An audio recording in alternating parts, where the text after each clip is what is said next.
Hello, everyone. Enjoying your time in Budapest so far? Good. I'm very much looking forward to the rest of the afternoon here.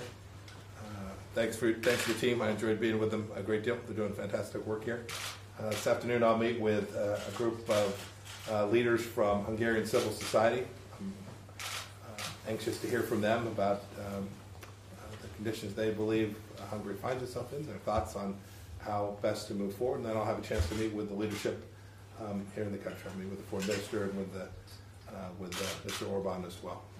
A series of discussions where we'll have some announcements about things we've been able to do together, the two countries, and I'll certainly make clear the things that we hope Hungary will do to continue to be a great partner inside of NATO, an important force here in Central Europe, supporting the things that both Hungary and America care so deeply about. With that, I'm happy to take a couple of questions. Anybody? Could we ask about the rule of law situation in Hungary? What do you think that you could have a relationship with Hungary in light of these concerns that have been raised? Of course. Yes, of course. It's very important. We do have, by necessity, we have a relationship with Hungary. They're a sovereign nation. We have a relationship with them. Your question was really, can you have a good relationship with us? And what's important to recognize is many of the things that I hear people say, and they say, well, this could be better, happened when America was not engaged. When America, as I'm the first Secretary of State to come here since 2011. And so many of the concerns that are voiced are things that have happened in the absence of America being engaged.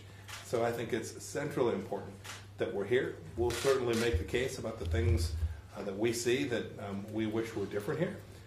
America is never shy about promoting its value set. Our concern about humanitarian situations, about civil liberty, rule of law, as you mentioned, we'll certainly talk about those things.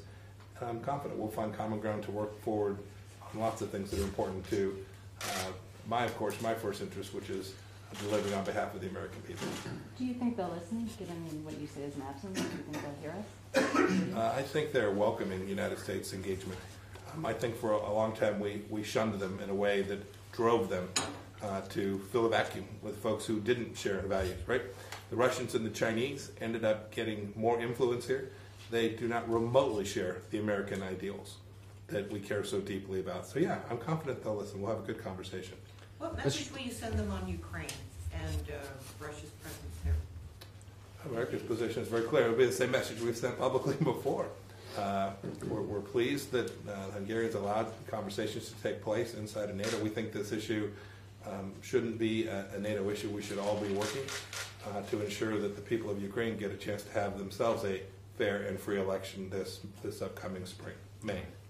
Mr. Secretary, is there any kind of concern in an effort to bring nations like Hungary back into the fold, that there might be a propensity to overlook some of those human rights, rule of law, press freedoms that... Nope, you can do it all. It is not walking and chewing gum at the same time. We've never been bashful about that. We have NATO partners that we wish were doing better on these issues. We talk about it openly with them. Does it make it more difficult to do, given that Congress is unhappy with the response you gave them on Friday when there was the deadline on the Magnitsky Act? Senator McCall said he thought it fell terribly short. Tim Kaine said he thought the United States is helping cover up a murder. Do you have any response to that, and do you think that undercuts your message here? Not at all. And my response to that is Senator Kaine's just dead wrong. He's just flat out wrong. I like Senator Kaine. I have a lot of respect for Senator Kaine. Senator Kaine's just dead wrong. America's not covering up for a murder. America's taken more action in response to the tragic murder of Jamal Khashoggi, and will continue to take more action, continue our investigation. We're working diligently on that. The President's been very clear. Couldn't have been more clear. As we get additional information, we'll continue to hold all of those responsible accountable. So I won't have any impact on my conversation today here. We're committed to re-engaging with folks throughout Central Europe. They're an important part of American national security, and our absence here in the previous administration has been duly noted and has worked in a way that harmed America's national interests. Mr. Secretary, you got a meeting, sir. What exactly do you want to talk to them about on Huawei? that is part of the bigger issue of interference by Russia and China. But what exactly is it that you want them to do or not do on Huawei?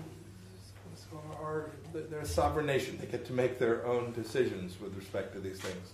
What's imperative is that we share with them the things we know about the risks that Huawei's presence in their networks presents. Actual risks to their own people, to the loss of privacy protections for their own people, the risk that China will use this data in a way that is not in the best interest of Hungary. We have an obligation to share that information with them, and we will do so. But second, we've seen this around the world. It also makes it more difficult for America to be present. That is, if that equipment is co-located in places where we have important American systems, it makes it more difficult for us to partner alongside them. We want to make sure we identify them, the opportunities and the risks associated with using that equipment. And then they'll get to make their decisions. Great. Thanks, You everybody. got it. There you go. Thank you, Guys. sir. Thank you. Sir.